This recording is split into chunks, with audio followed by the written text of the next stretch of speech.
Welcome to another episode of Quarterdeck.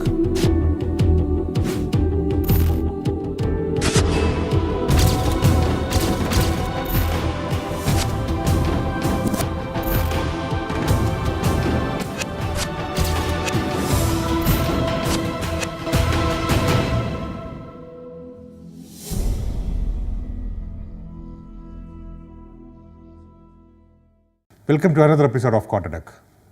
If you can inspire others to dream more, to learn more, to do more, and to become more, then he is a leader. Today we are with such a great leader, and he is none other than Captain Clifford Brand, Group General Manager, RAK Ports. Welcome to Quarterdeck, sir. Thank you very much.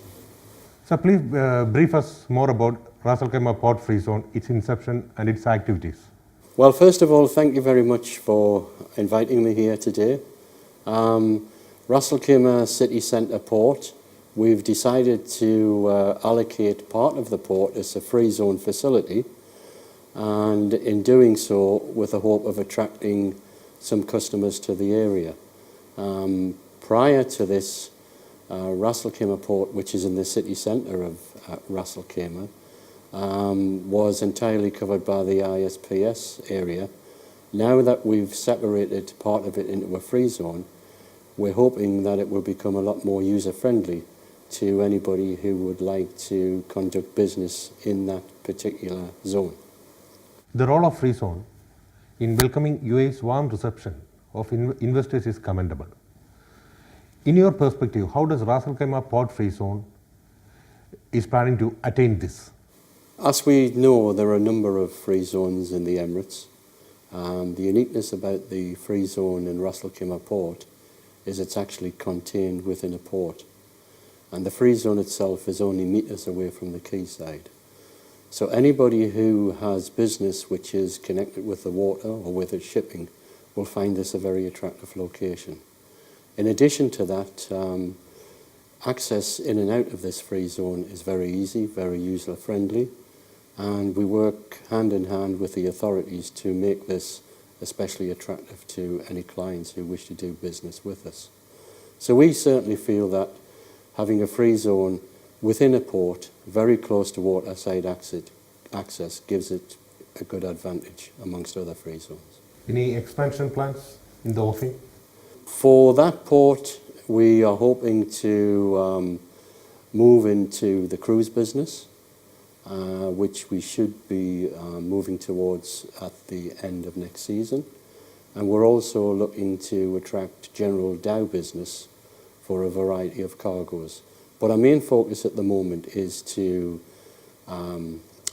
market the free zone facility we have and the land we have within it for rental to a client which is looking for that type of facility. So how business friendly is Ras Al Khaimah Port Free Zone?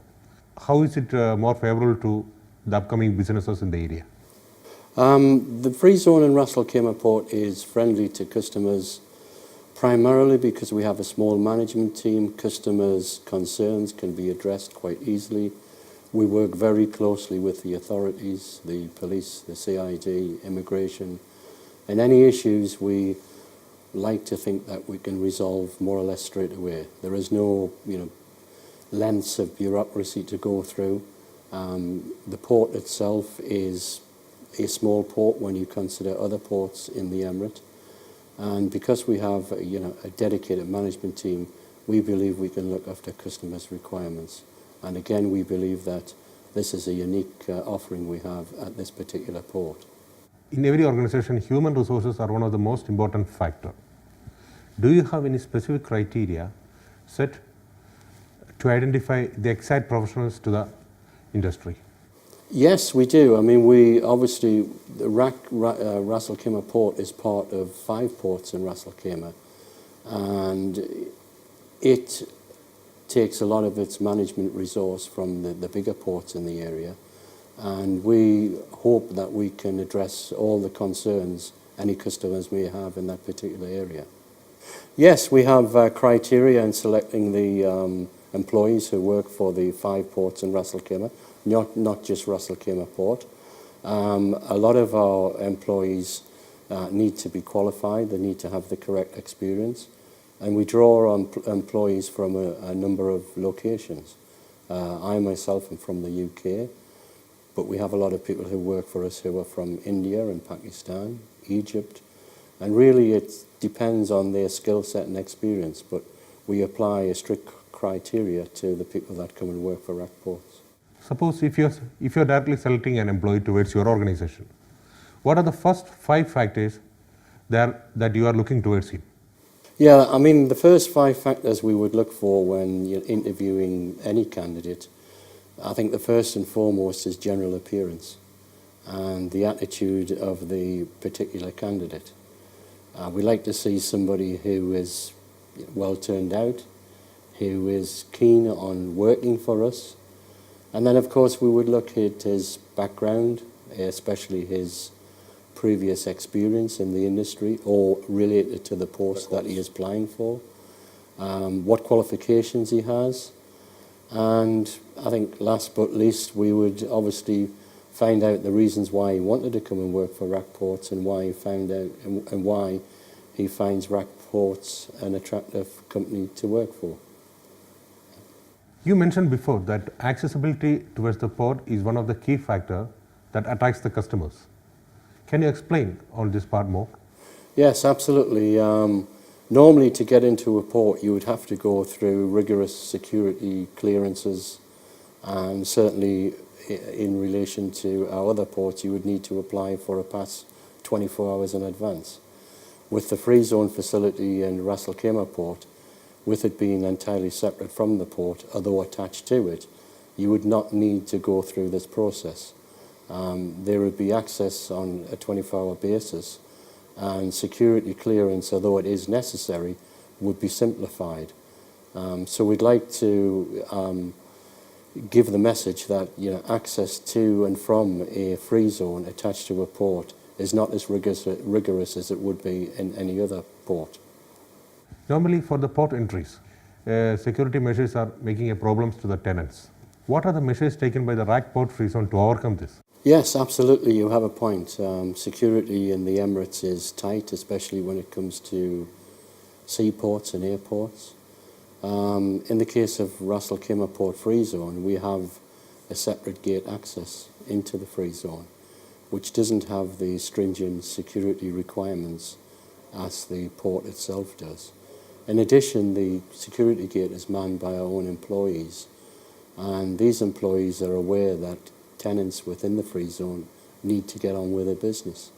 They don't really need to be hindered by unnecessary security requirements. And this is one of the reasons why we have a separate gate, to enable easy access for the tenants in and out without having to go through what would otherwise be rigorous security measures, which would include applying for passes 24 hours in advance. So this is not necessary in the free zone in Ras Al Khaimah Port. Apart from the security problems, how commercially viable for the customers to take a land in this Ras Al Khaimah Port? Well, I would think it's going to be attractive to certain customers, especially those customers who need access to the water side and access to a port. And in addition to that, Ras Al Khaimah Port is in the centre of Ras Al Khaimah, so it has very good links to road networks, etc., etc. And in addition to that, we would like to think that we would be able to offer a very, very competitive rent for the land which is available for lease, as well as the warehousing which is available for lease. And as a package, we would hope that would make it attractive to any prospective tenants. What are the land options that Ras Al Khaimah Port Free Zone has to offer? What we have available at the moment is a parcel of land around about 50,000 square metres in total, although we are obviously willing to section that off to particular customers' requirements. In other words, if somebody wants 30,000, that's available, or 20,000, or even 10,000. In addition to that, we have a warehousing facility, which is free zone land, but in addition you get the warehouse. We have one area which is around about 19,000 square metres, and another which is 15,000 square metres. And that's the available land we have at the moment. I think the other thing we need to obviously be aware of is The Freezone in Ras Al Khaimah Port is not empty at the moment. We already have tenants operating from there. It's just we'd like to obviously lease the remainder of the land and warehousing facilities we do have available. Sir, you are a man with immense management experience over these years.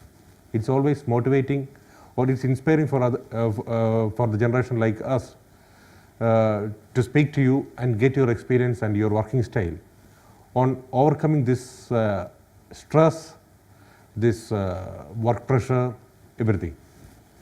Yeah, I think you're absolutely correct. I think one of the traits I like to think I'm good at is self-discipline.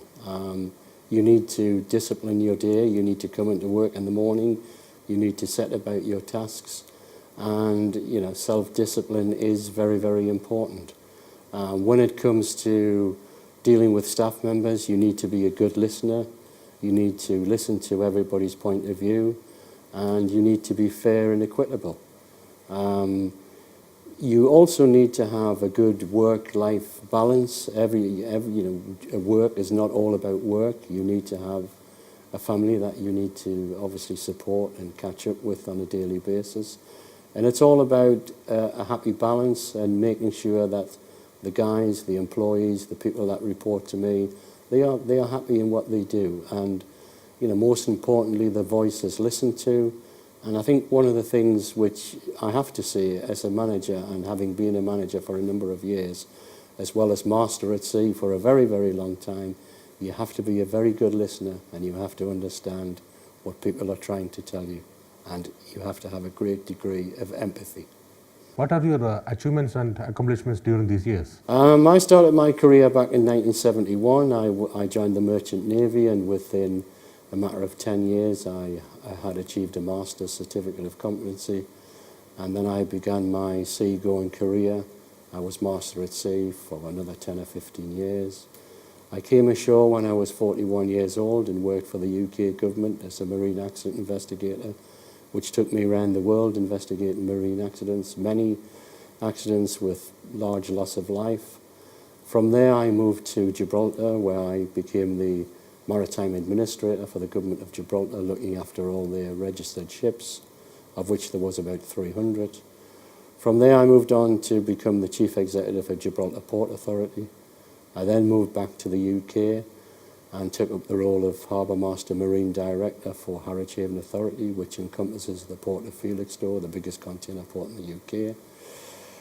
I did some consultancy work during that time. I also went to university and did an honours degree in shipping operations, and then later I did an MBA in shipping and logistics. Myself and my wife, when my family had grown up, we moved to Saudi Arabia. I was part of the program of building the new port on the west coast of Saudi Arabia, King Abdullah Port, which will be very similar to Jebel Ali when it's finished. And 18 months ago I moved here to the Emirates to take up this role, primarily because I found the challenge very, very appealing. RAK Port, as I explained earlier, consists of 5 ports and a very important part of Ras Al Khaimah as an emirate. In addition to the qualifications I have, I'm also a younger brother of Trinity House, which is a very well-known society in the UK, and I'm a fellow of the Nautical Institute. The essence of leadership is to have a vision. And the success of a leader lies where he takes his fellow men from a place where they have been to a place where they have not been. Today we have got enough, we have shared some experiences with one of the most experienced person here around. And thank you, sir. Thank you for being a part of this show. Thank you so much. Thank you. Thank you very much. Welcome to another episode of Quarter Deck.